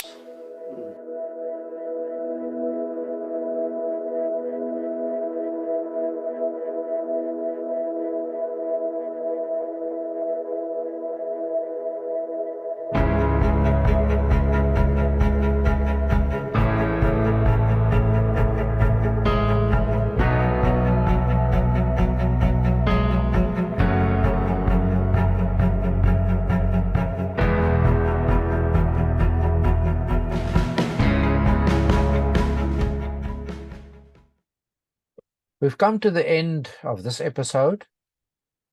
Do look out next week for the next episode. Thank you again. If you want to share your story with us, feel free to do so. The email address will scroll now. Thank you. And as we always say here at Legacy Conversations, until we meet again, God bless.